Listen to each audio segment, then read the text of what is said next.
What's going on, everybody? Welcome to the Heath Mullikin Project, the podcast where we're helping you discover your purpose, your passion, and your possibilities.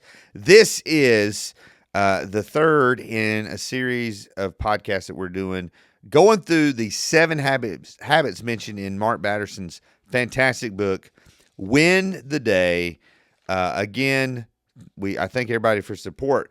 If you haven't seen the first 2 episodes in this series, you need to watch those first. These habits kind of build on each other. Habit number 1, flip the script. Habit number 2, ride the wave. Habit number 3, eat the frog. Now, there were a lot of people. I heard this phrase. Some people say eat the elephant. Some people say eat the frog. And I heard this phrase, and I've really been surprised as I've shared it, just in talking with people and trying to encourage people. I was really surprised at how many people didn't know what eat the frog meant. And essentially, what eat the frog means is nobody wants to eat a frog. I did. I was at, I think it was a Chinese buffet one time, and they had frog legs. I did try them. And they do, in fact, taste like chicken. But eating the frog essentially means that you're going to tackle your hardest task first thing in the morning. That whatever the hardest thing you have to do during the day, you're going to try to get it done first thing. Basically, we're trying to kill procrastination. We're trying to, I said on the last episode, we're going to stop hitting that snooze button. We're going to get out of bed. We're going to start living our life. And we're going to do the hard things. We're going to do the hard things first. And when you take action, it creates momentum, but often taking that initial step is like the hardest thing in the world. So every day you got to think, okay, what is the frog for me? So a big frog for me in my life has been, I'm trying to get healthy. And so exercising in the morning is a pretty big thing. It's been weird. I'm in a season, I was doing really well the first five weeks of the year, and then just you kind of hit a season where your rhythm changes, where your schedule changes a little bit. And so still trying to work in that workout every day, but there's been so many times that I'm doing my warm up on the treadmill at the gym, and I'm jogging and I'm running, which I hate running. Really don't like it. And I'm literally telling myself, because what I'll do, I do a 10-minute warm up. So I walk for 2 minutes, and then I run a minute, walk a minute, run a minute, walk a minute. And so out of that 10 minutes, I'm going to run for 4 minutes. And there's times and sometimes I like increase the incline or whatever. And there's so many times when I'm on that treadmill, and in my brain, I'm like, this is the hardest thing I'm going to have to do today. This is it. I got out of bed. I got to the gym. This is the hardest thing. And that's the simple thing. Like running on a treadmill is pretty stinking simple. But if I can get that out of the way, and man, it increases my energy. It sets my mind. It feeds into those other 2 things. I'm riding the wave. I'm flipping the script. And you have to develop a morning routine. Like, what happens in my life before 8 a.m. determines, I can tell when that time before 8 a.m. is not balanced and good and intentional. I feel it for the rest of the day. It's almost like I'm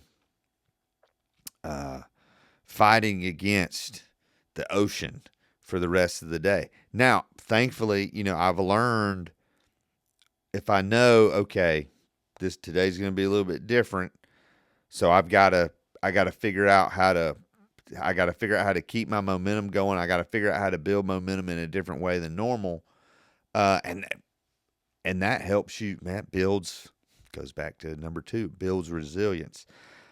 But so many people, they don't have a morning routine because their morning routine is snooze, snooze, snooze. oversleep, running late, rushing to get ready, flying to work. You get to work, you're flustered, you're frazzled, and that's your whole day. You never quite feel right all day. And there are some people who do that every single day, 5 days a week. Then they get to the weekend and they are so fried. They are so fried, they can't enjoy their rest. They can't enjoy their Sabbath. There are so many things, and I want to jump ahead of myself to other habits. Eating the frog is about things you can control. We tend to focus on, our minds gravitate to the things we can't control. When you eat the frog, you take, as Jocko Wilco says, you take extreme ownership of your life when you do hard things in the morning. You take control of the things you can control. You know what you can control? You can control when you get out of bed. You can control when you go to bed. And you can control, even if you're a parent of children, you can get up before your kids. For me, the things I'm trying to do in the morning, I'm trying to spend time with the Lord. I'm trying to exercise. As part of my exercise cool down routine, I'm trying to do some breath work. I'm trying to do Wim Hof's 11-minute breathing exercise, which oxygenates your cells, energizes you. It's a wonderful practice. But those are really the three things I'm trying to do. And as I'm doing those, I'm visualizing my day, the things I have to do, and how I'm going to tackle them. Because when you don't eat the frog and when you're hitting snooze, you lose control of your day. And you feel out of control. And it like hurts your soul. Because when you don't take control of the things that you can control, somebody else will take control of them. And those things you had good intentions to do don't get done, and then you feel guilty. And then that gets into your brain, that gets into your body, and then when you try to get up the next day, can't do it. And Proverbs 6 says, consider the ant, go to the ant, consider its ways and be wise. If you ever heard, the fable of the ant in the grass, or is it the ant and the grasshopper? Ants are just consistent. They're doing their stuff all the time. It's very much like the tortoise and the hare. And that's really what's going to lead into habit number 4. So again, habit number 1, flip the script. Habit number 2, kiss the wave. Habit number 3, eat the frog. What's the hard thing you need to do in the morning? What is the thing? What is that obstacle that's keeping you from being the person you really want to be? And how do you start chipping away at it early in the morning? Whether it's your health or writing or just building a consistent time with the Lord. What is it? Maybe you're going to get up. Because there's a lot of guys who say, they're like, hey, don't exercise in the morning. In that window in the morning, that's when you should be writing your book. That's when you should be recording your podcast. That's when you need to be knocking out your best work. I don't care what it is. You just need to be up and get doing it. For me, I've said this many times. I have so many regrets of of when I was married and a young father. And I wish I could go back. I wish I could go back to 20-year-old Heath, 22-year-old Heath, and say, hey, if you will get a consistent schedule and you will get a consistent bedtime between 10 and 11 o'clock, That will enable you to get up consistently early in the morning. And if you can get up early in the morning and you give yourself that 5:30 to 8, that 5:30 to 7:30 window to take care of yourself and really do the things you want to do. Play a video game, whatever. When you give, doing those hard things, that's a gift to yourself. And if you can give a gift to yourself in the morning, if you can be selfish in the morning, if I had done that, then in the afternoons when I got home, I would have been much more free with my time. I would have been much more free with my energy.